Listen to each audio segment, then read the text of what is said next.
నమస్కారం ETV news కు స్వాగతం ముందుగా ముఖ్యాంశాలు సంక్షేమం అభివృద్ధే తారక మంత్రమన్న చంద్రబాబు ఆడంబరాలకు పోవద్దని మంత్రులకు హితవు 100 రోజుల కార్యాచరణ తయారీకి ఆదేశాలు పండుగ వాతావరణంలో పింఛన్ల పంపిణీకి చంద్రబాబు ఆదేశం పార్టీ నేతలతో టెలికాన్ఫరెన్స్ కష్టపడిన వారికే నామినేటెడ్ పోస్టులు ఇస్తామని వెల్లడి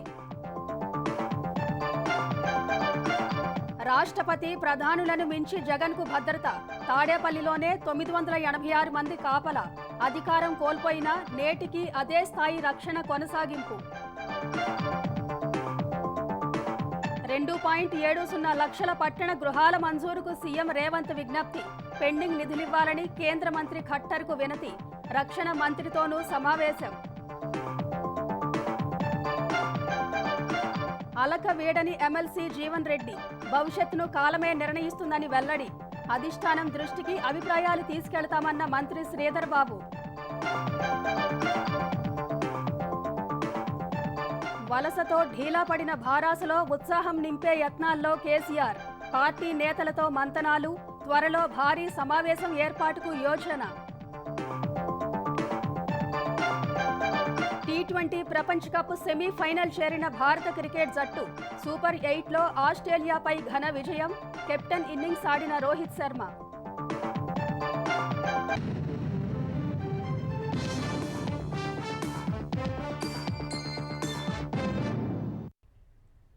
అభివృద్ధి సంక్షేమం తారక మంత్రంగా పనిచేయాలని ముఖ్యమంత్రి చంద్రబాబు మంత్రులకు స్పష్టం చేశారు ప్రతి మంత్రిత్వ శాఖకు సంబంధించి వచ్చే 100 రోజుల్లో చేయాల్సిన పనులపై కార్యాచరణ రూపొందించుకోవాలని సూచించారు ఆర్థిక అంశాలతో సంబంధం లేని హామీలను తక్షణం అమలు చేయాలని దిశానిర్దేశం చేశారు కాన్వాయ్లు సైరన్ల వంటి ఆడంబరాలకు స్వస్తి పలికి ప్రజలతో మమేకం కావాలని మంత్రివర్గ భేటీలో సూచించారు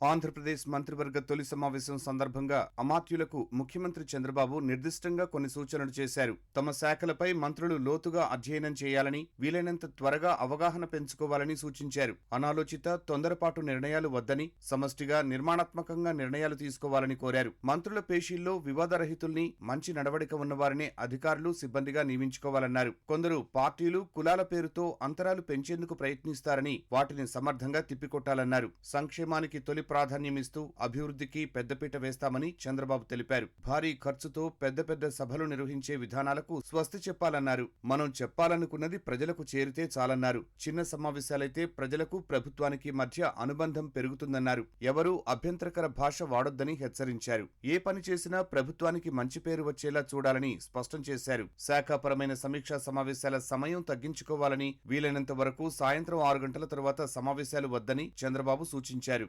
మేనిఫెస్టోలో ఇచ్చిన హామీలను వెంటనే చేయగలిగినవి ఆర్థికపరమైన అంశాలతో ముడిపడినవి అని 2 భాగాలుగా విభజించుకోవాలని సూచించారు ఆర్థికపరమైన అంశాలతో సంబంధం లేనివి వెంటనే నెరవేర్చేందుకు చర్యలు తీసుకోవాలని ఆదేశించారు ఆర్థికపరమైన అంశాలతో ఉన్న వాటికి గడువు పెట్టుకుని అమలు చేయాలని స్పష్టం చేశారు అధికారులు ఉద్యోగులపై అభ్యంతరకర పదజాలంతో విరుచుకుపడటం వంటివి చేయవద్దని మంత్రులకు హితబోధ చేశారు ఎంపీలతో సమన్వయం చేసుకుంటూ కేంద్రం మద్దతుతో రాష్ట్ర పునర్నిర్మాణానికి కృషి చేయాలన్నారు పోలవరంపై చర్చ సందర్భంగా ఆ ప్రాజెక్టుని ఎప్పటిలోగా పూర్తి చేయగలమని ఉప ముఖ్యమంత్రి పవన్ కళ్యాణ్ ప్రశ్నించగా అంతర్జాతీయ నిపుణులు అధ్యయనం చేస్తున్నారని వారి నివేదిక వచ్చాకే ఒక అంచనాకు రాగలమని చంద్రబాబు చెప్పారు అన్న క్యాంటీన్లతో ఎక్కువ ప్రయోజనం పొందేది భవన నిర్మాణ కార్మికులు కాబట్టి క్యాంటీన్లు పునః ప్రారంభించే కార్యక్రమంలో వారిని భాగస్వాముల్ని చేయాలనే ప్రతిపాదన వచ్చింది క్యాంటీన్ల నిర్వహణకు ట్రస్టు ఏర్పాటు చేస్తే బాగుంటుందని లోకేష్ ప్రతిపాదించారు గత ప్రభుత్వం ప్రవేశపెట్టిన ఓటాన్ అకౌంట్ బడ్జెట్ గడువు జులై నెలాఖరుతో ముగుస్తున్నందున వచ్చే నెల 2 లేదా 3వ వారంలో పూర్తిస్థాయి బడ్జెట్ సమావేశాలు నిర్వహించాలని కేబినెట్ భేటీలో నిర్ణయించారు మంత్రివర్గం ఆమోదం మేరకు ఆంధ్రప్రదేశ్ ప్రభుత్వం జగన్ పాలనలో ధ్వంసమైన 7 ప్రాధాన్యత అంశాలపై శ్వేతపత్రాలను విడుదల చేయనుంది జూన్ 28 నుంచి జూలై 18 వరకు 3 రోజులకు ఒక అంశం చొప్పున శ్వేతపత్రాలు విడుదల చేయనున్నారు పోలవరం ప్రాజెక్టు విధ్వంసం రాజధాని నిర్మాణంలో నిర్లక్ష్యం విద్యుత్ వ్యవస్థ అస్తవ్యస్తం పర్యావరణం దెబ్బతీసేలా రిషికొండ లాంటి ప్రాజెక్టులు మద్యంలో జే బ్రాండ్లు ఎఫ్ఆర్బిఎం చట్టాన్ని ఉల్లంఘించి చేసిన అప్పులు 14.49 లక్షల కోట్లకు చేరడం వంటి అంశాలపై శ్వేతపత్రాలను ప్రభుత్వం విడుదల చేయనుంది గడిచిన 5 ఏళ్లలో శాంతి భద్రతల అంశాలలో తలెత్తిన వివాదాలు సామాన్యులపై అక్రమ కేసులు తదితర అంశాలను ప్రస్తావించనుంది భారీ రాజప్రసాదం చుట్టూ ఇనుప కుడ్యం బుల్లెట్ ప్రూఫ్ వాహనాలు, 986 మంది భద్రతా సిబ్బంది. ఇది అనునిత్యం పేదల బిడ్డ అంటూ చెప్పుకునే మాజీ ముఖ్యమంత్రి జగన్ తన భద్రత కోసం ఏర్పాటు చేసుకున్న రాచరిక పోకడలను తలపిస్తూ తనతో పాటు తన కుటుంబ సభ్యులపైన ఈగ వాలకుండా ఆయన తెచ్చుకున్న ప్రత్యేక రక్షణ చట్టం గురించి తెలిస్తే ముక్కున వేలేసుకోవాల్సిందే. రాష్ట్రపతి, ప్రధానులకు మించి తన చుట్టూ జగన్ అతిపెద్ద భద్రతా వలయం ఏర్పాటు చేసుకున్నారనే విమర్శలు వినిపిస్తున్నాయి. దేశంలో మరే ముఖ్యమంత్రికి లేని స్థాయిలో జగన్ కు ప్రభుత్వం రక్షణ కల్పించింది. దీనికోసం Andhra Pradesh special security group act పేరుతో ప్రత్యేక చట్టమే తెచ్చారు. కమాండో తరహాలో స్పెషల్ సెక్యూరిటీ గ్రూప్ ఏర్పాటు చేసుకున్నారు. మొత్తం 379 మంది ఎస్ఎస్జీ సిబ్బంది నిరంతరం ఆయన భద్రతలో ఉంటారు. వీరు కాకుండా 491 మంది ఇతర దళాలు, 116 మంది ఇతరత్రా విధులు నిర్వహిస్తుంటారు. రాష్ట్రపతి, ప్రధానికి మించిన స్థాయిలో ఆయన చుట్టూ పోలీసు వలయం ఏర్పాటైంది. ఆయనతో పాటు భారతికి 4, తల్లి విజయమ్మకు 4 చొప్పున భద్రతా సిబ్బంది ఉన్నారు. తాడేపల్లి ప్యాలెస్ తో పాటు లోటస్ పాండ్, ఇడుపులపాయ, పులివెందుల ఇళ్ల వద్ద 52 మంది పోలీసులు నిరంతరం జగన్ కుటుంబానికి రక్షణ కల్పిస్తుంటారు. కుటుంబ సభ్యులకు కూడా దేశ విదేశాల్లో భద్రత కల్పించేలా జగన్ ఏర్పాట్లు చేసుకున్నారు. జగన్ కోసం అత్యాధునిక రక్షణ పరికరాలు తెప్పించారు. ఇంటి చుట్టూ 30 అడుగుల ఎత్తున ఇనుప కంచెను నిర్మించారు. ఆయన ప్రయాణాలకు బుల్లెట్ ప్రూఫ్ క్రూయిజర్ వాహనాల్ని సమకూర్చుకున్నారు. తాడేపల్లి ప్యాలెస్ చుట్టూ 934 మంది ఆయన రక్షణలో నిమగ్నమై ఉంటారు. 3 షిఫ్టుల్లో చూస్తే ఏకకాలంలో 310 మంది పైనే. ఇదంతా ఆయన ఇంట్లో ఉన్నప్పుడే. అదే బయటకు అడుగు పెడితే భద్రతా సిబ్బంది సంఖ్య 2-3 పెరుగుతుంది. వీరికి ఒక్కొక్కరికి నెలకు సగటున 50,000 లెక్కన చూసినా 5 ఏళ్లలో చెల్లించింది 296 కోట్లు పైనే. వీరంతా కిలోమీటర్ల పొడవునా చెట్లు కొట్టేస్తారు, పరదాలు కట్టేస్తారు, దుకాణాలు మూయిస్తారు, రాకపోకలు నిలిపేస్తారు. ముఖ్యమంత్రి స్థాయిలో ఉన్న వ్యక్తికి పటిష్ట భద్రత ఉండాల్సిందే. అయితే అవసరానికి మించి ఉండాలా అనేదే అసలు ప్రశ్న. ఆంధ్రప్రదేశ్లో మావోయిస్టుల కార్యకలాపాలు బాగా తగ్గిపోయాయి. తీవ్రవాదుల ఆనవాళ్లూ లేవు. జగన్ కు వారి నుంచి అంత ముప్పు లేదు. కానీ ఈ ప్రత్యేక రక్షణ చట్టం ఎందుకు తెచ్చారో అంతు చిక్కడలేదు. కిమ్ను తలదన్నేలా జగన్ వ్యవహరిస్తున్నారు అనడంలో అతిశయోక్తి లేదు. ముఖ్యమంత్రిగా ఉన్న సమయంలో ఆయనకు ఎలాంటి రక్షణ వ్యవస్థ ఉందో ఇప్పుడు అదే కొనసాగుతోంది. జగన్ సీఎం హోదాకు దూరమైనా అక్కడి ప్రజల ఇబ్బందులు మాత్రం తీరలేదు. వినతులు ఇవ్వగా ఇటీవల ప్యాలెస్ పక్క రోడ్డులో రాకపోకలకు అనుమతించారు. నిజానికి ఆయనిప్పుడు పులివెందుల ఎమ్మెల్యే మాత్రమే. ప్రతిపక్ష నేత హోదా కూడా లేదు. అయితే ముఖ్యమంత్రి చంద్రబాబుకు కూడా లేని స్థాయిలో రక్షణ కల్పిస్తున్నారు. గతంలో ఉన్న భద్రత ఏమాత్రం తగ్గించలేదు. జగన్ కాన్వాయ్లో 2 అత్యాధునిక ల్యాండ్ క్రూయిజర్ బుల్లెట్ ప్రూఫ్ కార్లు ఉండగా, జెడ్+ కేటగిరీలో ఎన్ఎస్జీ ఆధీనంలో ఉన్న చంద్రబాబుకు బుల్లెట్ ప్రూఫ్ ఫార్చునర్ వాహనం మాత్రమే అందుబాటులో ఉంచారు. అధికారంలో ఉండగా జగన్ మితిమీరిన భద్రత కల్పించుకున్నారని కొత్త ప్రభుత్వానికి ఫిర్యాదులు అందాయి. సెక్యూరిటీ మాన్యువల్ ఉల్లంఘించి మరీ భారీ స్థాయిలో భద్రతను పెట్టుకున్నారని అభియోగాలు ఉన్నాయి. మాజీ సీఎం అయిన తర్వాత కూడా కాన్వాయ్లో వ్యక్తిగత భద్రతా సిబ్బందిలో మార్పు జరగలేదన్న విషయాలపై కూటమి ప్రభుత్వం ఆరా తీస్తోంది. ముఖ్యమంత్రిగా 5 ఏళ్లలో ఎన్నడూ ప్రజలను కలవని జగన్ ఓటమి తర్వాత తొలిసారి సొంత నియోజకవర్గ ప్రజలు, నేతలకు ఆ అవకాశం ఇచ్చారు. ఓటమి బాధలో ఉన్న తనను ఓదార్చి అండగా ఉంటారని ఆశించిన ఆయనకు భంగపాటు ఎదురైంది. వచ్చిన వారంతా తాము చేసిన పనుల పెండింగ్ బిల్లుల సంగతేంటని నిలదీయడంతో ఆయన అవాక్కయ్యారు. విషయం తేల్చుకుంటే రాజీనామాలు చేస్తామని బెదిరింపులకు దిగడంతో పర్యటన అర్ధాంతరంగా ముగించుకుని బెంగళూరు వెళ్లిపోయారు. పులివెందుల ప్రాంత అభివృద్ధి సంస్థ పాడా కింద 2019-20 ఆర్థిక సంవత్సరంలో 963 కోట్లతో వివిధ అభివృద్ధి పనులు చేపట్టారు. వీటిల్లో చాలా వరకు ప్రజలకు ఉపయోగం లేని పనులే అయినా పార్టీ పట్ల అసంతృప్తిగా ఉన్న నేతలను మచ్చిక చేసుకునేందుకు ఇష్టానుసారం పనులు అప్పగించారు. వీటిల్లో చాలా వరకు పనులు చేయకుండానే బిల్లులు చేసుకున్నారనే ఆరోపణలున్నాయి. పులివెందుల పురపాలక సంఘానికి చెందిన పలువురు మహిళా కౌన్సిలర్లు జగన్ సతీమణి భారతి వద్ద తమ కష్టాలను ఏకరువు పెట్టారు. ఆమె సముదాయించే ప్రయత్నం చేసినా వారు శాంతించలేదు. 10 మంది కౌన్సిలర్లు పార్టీకి రాజీనామా చేస్తామని హెచ్చరించారు. వరుసగా 3 రోజులు వచ్చిన వారంతా పెండింగ్ బిల్లుల గురించే నిలదీయడంతో జగన్ అసహనానికి గురయ్యారు. ఇప్పుడు కూడా నన్ను వదిలిపెట్టరా అంటూ పర్యటన ముగించుకుని బెంగళూరు వెళ్లిపోయారు. దీంతో జగన్ కోసం వచ్చిన కార్యకర్తలు ఆయన్ని కలవకుండానే వెనుతిరిగారు. తెలంగాణకు 2.70 లక్షల పట్టణ ఇళ్లు మంజూరు చేయాలని ముఖ్యమంత్రి రేవంత్ రెడ్డి కేంద్ర ప్రభుత్వాన్ని కోరారు. ఢిల్లీ పర్యటనలో ఉన్న ఆయన కేంద్ర మంత్రులు రాజ్నాథ్ సింగ్, మనోహర్ లాల్ ఖట్టర్తో సమావేశమయ్యారు. తెలంగాణకు రావాల్సిన నిధులు, పెండింగ్ సమస్యలపై వినతి పత్రాలు ఇచ్చారు. తొలుత కేంద్ర గృహ నిర్మాణ, పట్టణ వ్యవహారాల మంత్రి మనోహర్ లాల్ ఖట్టర్తో రేవంత్ సమావేశమయ్యారు. తెలంగాణకు 2,70,000 పట్టణ ఇళ్లను బెనిఫిషియరీ లెడ్ కన్స్ట్రక్షన్ విధానం కింద మంజూరు చేయాలని కోరారు. ఇంటి నిర్మాణ వ్యయం నిధులను పెంచాలని విజ్ఞప్తి చేశారు. పీఎం PMAYU కింద రావాల్సిన మిగిలిన నిధులను విడుదల చేయాలని విజ్ఞప్తి చేశారు. స్మార్ట్ సిటీ మిషన్ కింద వరంగల్లో 45 పనులు పూర్తవగా 518 కోట్లతో చేపట్టిన 66 పనులు కొనసాగుతున్నాయని చెప్పారు. కరీంనగర్లో 25 పనులు పూర్తి కాగా 287 కోట్ల వ్యయంతో చేపట్టిన 22 పనులు కొనసాగుతున్నాయన్నారు. పనులు ఇంకా పెండింగ్లో ఉన్నందున ఈ ఏడాది జూన్ 30తో ముగిసే పథకం కాల పరిమితిని 2025 జూన్ వరకు పొడిగించాలని కేంద్ర మంత్రిని కోరారు. అనంతరం రక్షణ మంత్రి రాజ్నాథ్ సింగ్ను కలిసి హైదరాబాద్ చుట్టుపక్కల రోడ్ల విస్తరణ, ఫ్లైఓవర్ నిర్మాణం కోసం రక్షణ శాఖ భూములు కేటాయించాలని కోరారు. हम लोग तेलंगाना सरकार की जगह डिफेंस के लिए बदली किए, मगर वापस में जो तेलंगाना को जो मिलने का जगह था वो नहीं मिला था। इसीलिए हम लोग राजनाथ सिंह से तेलंगाना सरकार की तरफ से हमारा दरखास्त किए, आगे कार्रवाई करने के लिए राजनाथ सिंह जी ने वादा किया था। मगर तेलंगाना में कोई एक भी सैनिक स्कूल नहीं है। 10 साल KCR पूछा ही नहीं, मोदी जी दिया ही नहीं। इसीलिए इस बार हम लोग राजनाथ सिंह जी से मिलकर तेलंगाना के लिए, तेलंगाना स्टूडेंट्स के लिए, विद्यार्थियों के लिए सैनिक स्कूल देने के लिए हम लोग रिप्रेजेंट किए।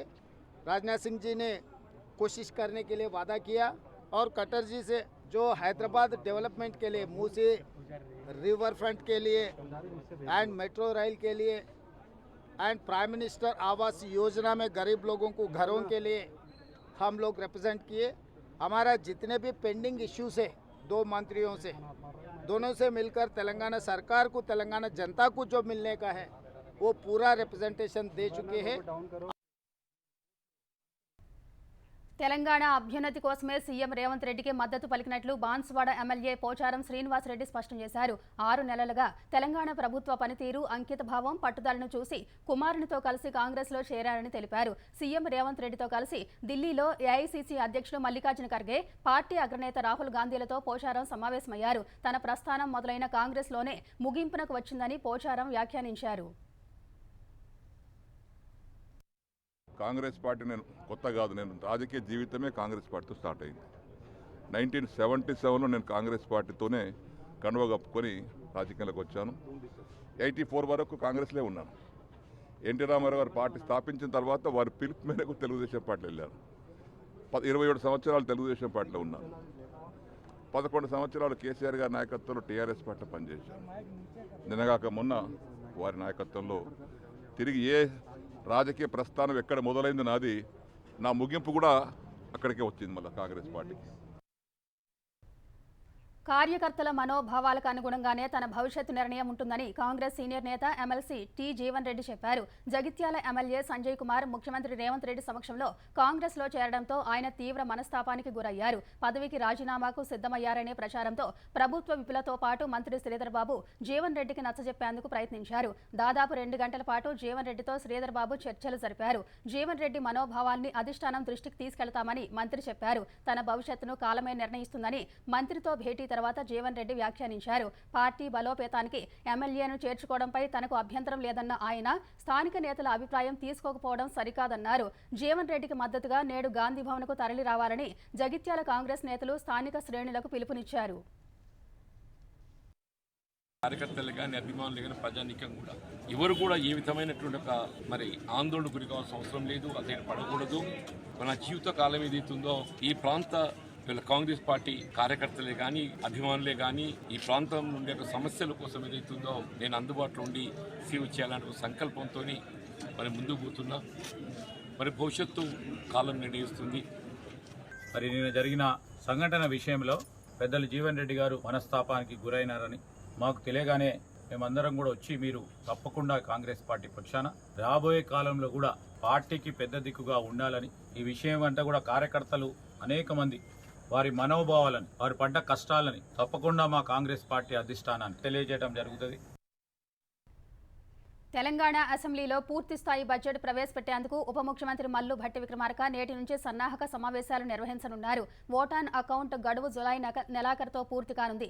ఆలోగా పూర్తిస్థాయి బడ్జెట్కు సర్కార్ ఆమోదం పొందాల్సి ఉంది. ఈ మేరకు వచ్చే నెలలో బడ్జెట్ సమావేశాలు జరగనున్నాయి. పూర్తిస్థాయి బడ్జెట్ కోసం ఆర్థిక శాఖ ఇప్పటికే అన్ని శాఖల నుంచి ప్రతిపాదనలు తీసుకుంది. వాటి ఆధారంగా శాఖల వారీగా డిప్యూటీ సీఎం సమీక్ష నిర్వహించనున్నారు. వాస్తవానికి సన్నాహక సమావేశాలు గతంలోనే జరగాల్సి ఉండగా వివిధ కారణాలతో వాయిదా పడ్డాయి. జరగనున్నాయి. నేడు వ్యవసాయం, అనుబంధ రంగాల శాఖలపై సమీక్ష నిర్వహించనున్నారు. మంత్రి తుమ్మల నాగేశ్వరరావు సంబంధిత అధికారులతో సమావేశమై ప్రతిపాదనలను సమీక్షిస్తారు. ఆ తర్వాత మిగతా శాఖల సమావేశాలు కూడా జరగనున్నాయి. వృద్ధులు, దివ్యాంగులు, ఒంటరి మహిళలకు జులై 1 నుంచి పెంచిన పింఛను మొత్తం గత 3 నెలలకు 1000 చొప్పున కలిపి 7,000 అందించనున్నట్టు ముఖ్యమంత్రి చంద్రబాబు తెలిపారు. తెలుగుదేశం ఎమ్మెల్యేలు, నియోజకవర్గ ఇన్ఛార్జీలు, ముఖ్య నేతలతో చంద్రబాబు టెలికాన్ఫరెన్స్ నిర్వహించారు. పండుగ వాతావరణంలో పింఛన్ల పంపిణీ చేపట్టాలని, తాను ఈ కార్యక్రమంలో పాల్గొంటానని చెప్పారు. మొదటి దశలో 183 అన్నా క్యాంటీన్లు పునః ప్రారంభించనున్నట్టు తెలిపారు. గత ప్రభుత్వంలో తెలుగుదేశం నేతలను, కార్యకర్తల్ని వేధించిన వైకాపా నేతలను తెలుగుదేశంలోకి తీసుకునేది లేదని కుండబద్దలు కొట్టారు.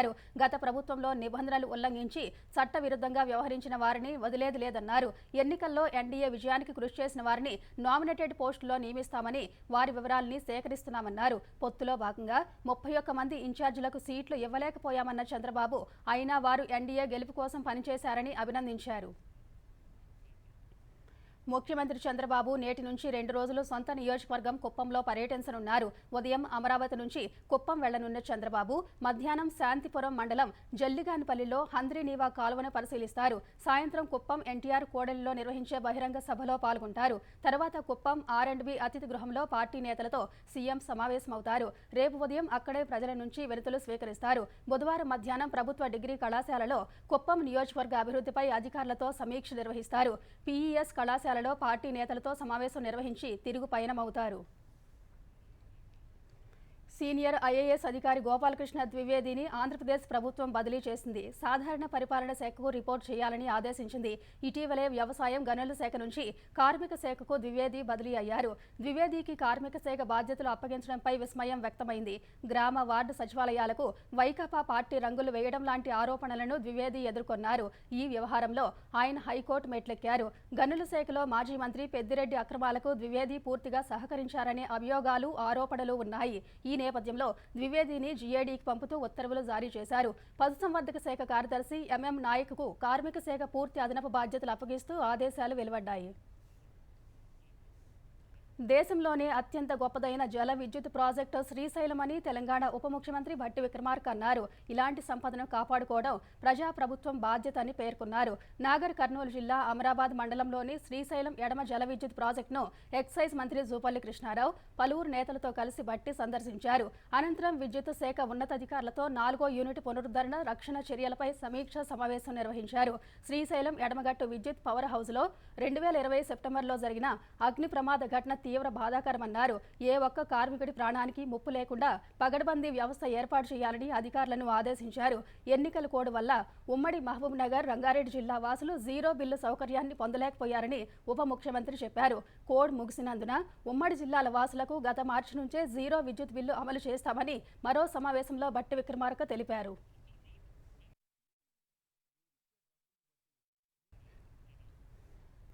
మారిన పరిస్థితుల్లో పార్టీ నేతలు, శ్రేణులకు దిశానిర్దేశం చేసేందుకు భారాస త్వరలోనే సమావేశం నిర్వహించే అవకాశం కనిపిస్తోంది. లోక్సభ ఎన్నికల్లో ఓటమి, పార్టీ నుంచి కొనసాగుతున్న వలసలపై భారాసలో విస్తృత చర్చ జరుగుతోంది. ఈ నేపథ్యంలో పలువురు ప్రజాప్రతినిధులు, నేతలు అధినేత కేసీఆర్తో వేర్వేరుగా సమావేశమవుతున్నారు. లోక్సభ ఎన్నికల్లో పార్టీ ఓటమి, వలసలు, క్షేత్రస్థాయిలో పరిస్థితులపై చర్చిస్తున్నట్టు తెలిసింది.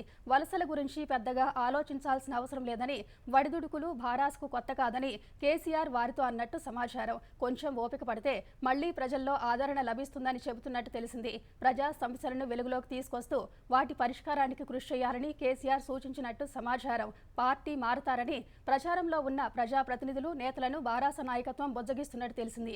కేటీఆర్, హరీష్ రావు కూడా కొంతమంది నేతలతో విడిగా చర్చిస్తున్నారు సమాచారం. త్వరలోనే పార్టీ సమావేశాన్ని నిర్వహించి నేతలు, శ్రేణులకు దిశానిర్దేశం చేయడంతో పాటు ప్రజలకు స్పష్టమైన సందేశం పంపాలనే ఆలోచనలో కేసీఆర్ ఉన్నట్టు సమాచారం. పార్టీని పూర్తి స్థాయిలో పునర్నిర్మించే కార్యాచరణకు కూడా త్వరలో శ్రీకారం చుట్టనున్నట్టు తెలుస్తోంది.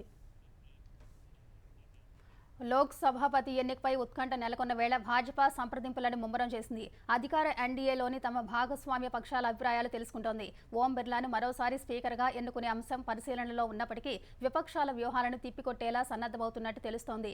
లోక్సభలో తమ కూటమికి స్పష్టమైన ఆధిక్యం ఉన్నందున ప్రతిపక్షాలకు రాజకీయ లబ్ధి కలిగించే అవకాశం ఇవ్వరాదని భాజపా భావిస్తోంది. ఎన్డీఏ భాగస్వామ్య పక్షాల్లో మరో కీలకమైన పార్టీకి ఆ పదవి ఇచ్చేందుకు మొగ్గు చూపుతుందా లేదా అనేది నేడు స్పష్టత రానుంది. స్పీకర్ అభ్యర్థి విషయమై భాజపా అగ్రనాయకత్వం తమను సంప్రదించిందని ఎన్డీఏలోని 2 భాగస్వామ్య పక్షాలకు చెందిన నేతలు తెలిపారు. అయితే చర్చల వివరాలను, ప్రస్తావనకు వచ్చిన ఎంపీల పేర్లను వెల్లడించలేదు. ఎన్డీఏ వైఖరిని బట్టి తాము స్పీకర్ పదవికి పోటీ పడాలా వద్దా అనేది నిర్ణయిస్తామని పలువురు ప్రతిపక్ష నేతలు తెలిపారు. మహారాష్ట్ర పూణేలోని L3 బార్లో 2 రోజుల క్రితం కొందరు వ్యక్తులు డ్రగ్స్ వంటి పదార్థాలు వినియోగించినట్టు వెలుగు చూసిన వీడియోకు సంబంధించిన కేసులో అరెస్టులు 14కు చేరుకున్నాయి. తాజాగా బారులో పనిచేసే 6 వెయిటర్లను పోలీసులు అదుపులోకి తీసుకున్నారు. L3 బారుకు సంబంధించిన యజమానులు, వారి లీజుకిచ్చిన వ్యక్తులు, ఆర్గనైజర్లు సహా 8 మందిని అరెస్టు చేసి పూణే కోర్టులో హాజరుపరచగా జూన్ 29 వరకు రిమాండ్ విధించింది. సామాజిక మాధ్యమాల ద్వారా బారు నిర్వాహకులు కస్టమర్లతో సంప్రదింపులు జరిపి మాదక ద్రవ్యాలు, సిగరెట్లు, మద్యం అమ్ముతున్నట్టు తెలుస్తోంది. ఈ మేరకు బారు కస్టమర్లకు అనుమతికి మించి మద్యాన్ని అమ్ముతున్నట్టు పోలీసులు గుర్తించారు. వైరల్ వీడియోలో డ్రగ్స్ వంటి పదార్థాన్ని వినియోగిస్తున్న మైనర్ సహా కొందరు యువకుల కోసం పోలీసులు గాలిస్తున్నారు. డ్రగ్స్ ఆనవాళ్ల కోసం బారులోని టాయిలెట్లో నమూనాలను సేకరించారు. ఈ ఘటనపై మహారాష్ట్ర సీఎం ఏక్నాథ్ సింధే ఆగ్రహం వ్యక్తం చేశారు. అక్రమంగా నడుపుతున్న పబ్బులపై కఠిన చర్యలు తీసుకోవాలని ఆదేశించారు. అక్రమంగా నిర్మించిన బార్ల భవనాలను బుల్డోజర్లతో కూల్చాలని ఆదేశించారు. పూణేను డ్రగ్స్ రహిత నగరంగా మార్చాలని పోలీసులకు సూచించారు.